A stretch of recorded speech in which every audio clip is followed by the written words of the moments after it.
días compartimos el reporte del Ministerio de Salud de la Nación en relación a la pandemia por el nuevo coronavirus, la situación actual, las recomendaciones y las medidas implementadas. 12.145 los casos confirmados de coronavirus en la jornada de ayer, el 33,5% en la Ciudad Autónoma de Buenos Aires y la provincia de Buenos Aires, el 66,5% en el resto de las provincias de nuestro país. 1.195.276 los casos confirmados totales en el transcurso de la pandemia en la Argentina, 13 de los cuales se encuentran diagnosticados en nuestras Islas Malvinas. El promedio de casos diarios en los últimos 7 días actualmente es de 11.239 y la tasa de incidencia, los casos cada 100.000 habitantes, es de 2.634. 32.052 las personas fallecidas por coronavirus en la Argentina. La tasa de letalidad es del 2,7% respecto al total de los casos confirmados. La tasa de mortalidad, la cantidad de personas fallecidas por millón de habitantes, es de 706. Actualmente se encuentran bajo cuidados intensivos casos confirmados de coronavirus en una cantidad de 4.854. El 32,9% en establecimientos de la provincia de Buenos Aires, el 32,5% en Córdoba y el 3,7% de los casos COVID internados en UTI se encuentran en la provincia de Santa Fe. El porcentaje ocupacional de las camas de terapia intensiva por patología COVID y no COVID a nivel nacional es del 63,6%. Tenemos provincias como Río Negro con un porcentaje de ocupación de camas de UTI del 91%, Neuquén con el 87% de la dotación de camas UTI ocupadas, San Juan 84%, Santiago del Estero con 82%.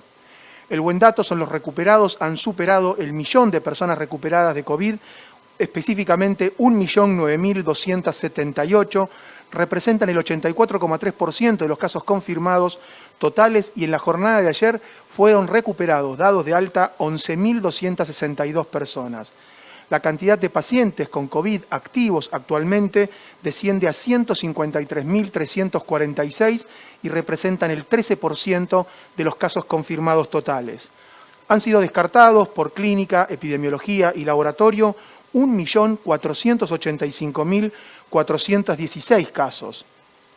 Los testeos de laboratorio en la República Argentina actualmente ascienden a 3.078.312. En la jornada de ayer se efectuaron 30.999 testeos y la cantidad de testeos por millón de habitantes en nuestro país es de 67.838. El porcentaje promedio de positividad de los testeos realizados es del 44,65%. Agradecemos a los trabajadores de la salud por los datos brindados a través del Sistema Nacional de Vigilancia en Salud para su procesamiento, comunicación, adaptación del plan y agradecemos a la comunidad por el cumplimiento de las medidas de prevención. Seguimos analizando los casos por fecha de notificación y por fecha de inicio de síntomas, los fallecidos por fecha de notificación y por fecha de fallecimiento, analizando la curva nacional, la curva por provincia. El día que hemos tenido la notificación más alta de casos en función de la fecha de inicio de síntomas ha sido el 14 de octubre, han sido 15.095 casos y el día que hemos tenido más fallecidos, el número más alto de fallecidos por fecha de fallecimiento, hasta ahora ha sido el 9 del 10, el 9 de octubre, con 369 personas fallecidas. Estamos trabajando fuertemente también en la planificación y en la gestión de las vacunas contra COVID. Esta semana ha sido de muchas novedades en ese sentido. Se sigue trabajando para favorecer el acceso más oportuno posible, con la cantidad suficiente de todas las vacunas que cumplan todos los requisitos de nuestra autoridad regulatoria y, por supuesto, trabajando con las 24 jurisdicciones hace meses, planificando todas las acciones que van a ser importantes para poder implementar esa estrategia de vacunación, que va a ser sin dudas uno de los desafíos más grandes que tengamos en el programa de inmunizaciones de las provincias.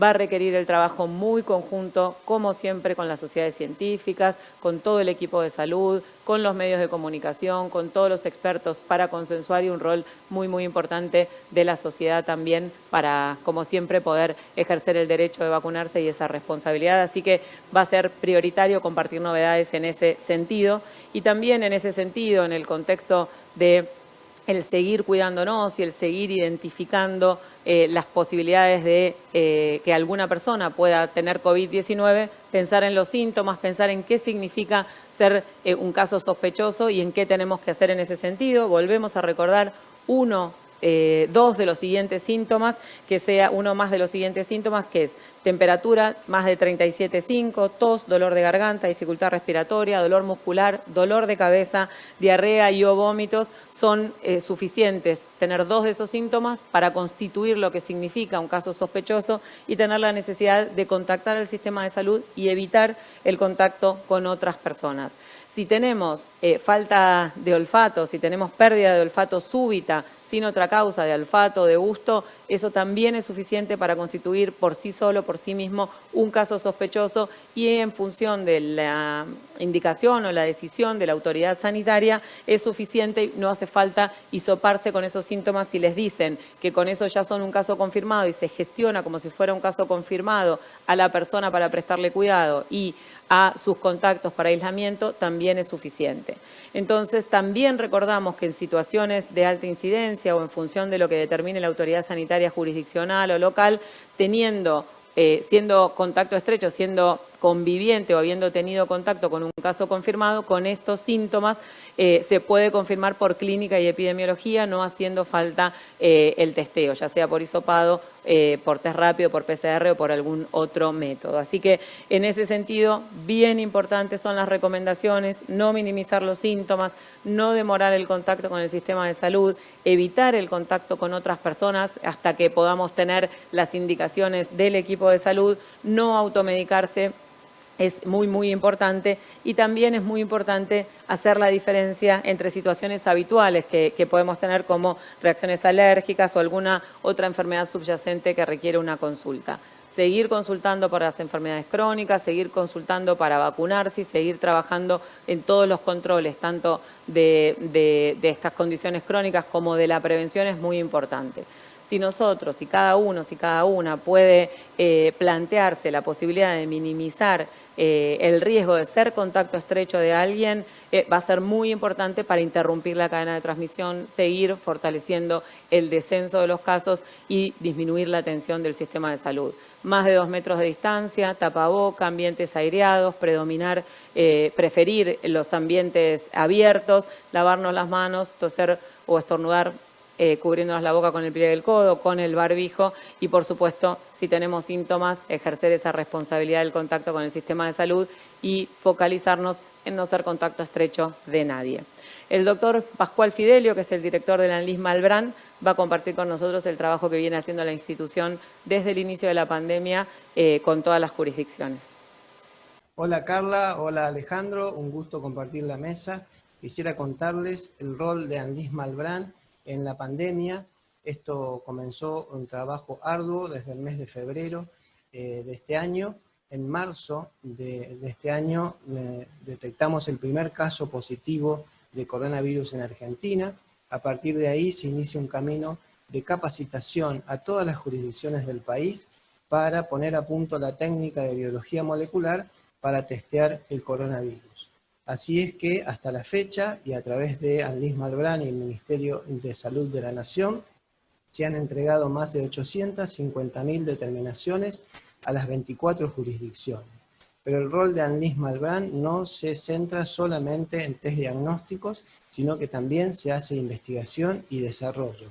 Estamos trabajando y evaluando y asesorando a distintas jurisdicciones sobre el uso de diferentes test, sobre el uso de agentes sanitizantes, sobre la utilización de equipos para sanitizar transporte público, aviones, camiones, colectivos, etc. Además, asesoramos a las jurisdicciones y a las universidades respecto de qué test utilizar, de qué equipamiento utilizar y cuáles serían las condiciones más adecuadas para montar laboratorios de biología molecular. Así que para nosotros es un orgullo pertenecer al Ministerio de Salud de la Nación y trabajar a brazo partido para que podamos generar mejor calidad de vida para todos los argentinos. Para Argentina es un orgullo tener al Anlis Malbrán, es un laboratorio de referencia para la Organización Mundial de la Salud en muchísimos ámbitos, ha tenido un rol fundamental en esta pandemia y también el reconocimiento a todos los laboratorios, la red de laboratorio de todo el país y el esfuerzo que han hecho las jurisdicciones para seguir expandiendo el laboratorio y la posibilidad de detección, de cuidado de las personas con COVID-19. Seguiremos trabajando en este sentido. Muchas gracias.